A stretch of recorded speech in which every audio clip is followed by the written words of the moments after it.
hello to all nations, tribes, peoples, and tongues. Welcome to Storytime with Ray, where we read the King James Version of the Bible from Genesis to Revelation, to take in the wisdom and understanding from the Word. Thank you for joining, and God bless.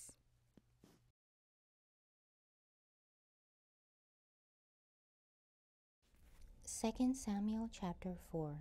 And when Saul's son heard that Abner was dead in Hebron, his hands were feeble, and all the Israelites were troubled. And Saul's son had 2 men that were captains of bands. The name of one was Baanah, and the name of the other Rechab, the sons of Rimmon, a Beerothite, of the children of Benjamin, for Beeroth also was reckoned to Benjamin. And the Beerorites fled to Gatam, and were sojourners there until this day. And Jonathan, Saul's son, had a son that was lame of his feet, and was 5 years old when the tidings came of Saul and Jonathan out of Jezreel. And his nurse took him up and fled. And it came to pass, as he made haste to flee, that he fell and became lame, and his name was Ishbosheth. And the sons of Rimmon the Beerothite, Rechab and Baanah, went and came about the heat of the day to the house of Ishbosheth, who lay on a bed at noon.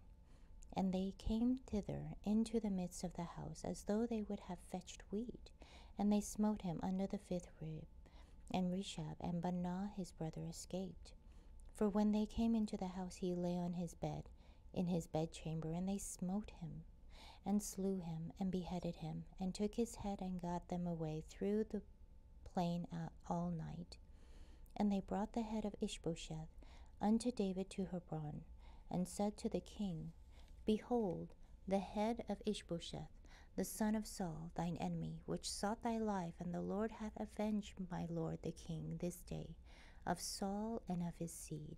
And David answered Rechab and Baanah his brother, the sons of Rimmon the Beerothite, and said unto them, As the Lord liveth, who hath redeemed my soul of all adversity.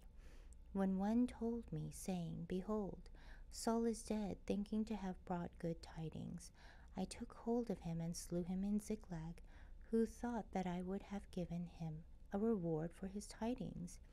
How much more when wicked men have slain a righteous person in his own house upon his bed? Shall I not therefore now require his blood of your hand, and take you away from the earth? And David commanded his young men, and they slew him, and cut off their hands and their feet, and hanged them up over the people in Hebron. But they took the head of Ishbosheth, and buried it in the sepulchre of Abner in Hebron. Thank you so much for joining and listening to this beautiful chapter.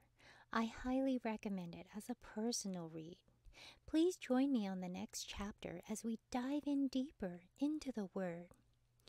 If you do love the Word as much as I do, express so by liking, sharing the Word with your loved ones, and even subscribing.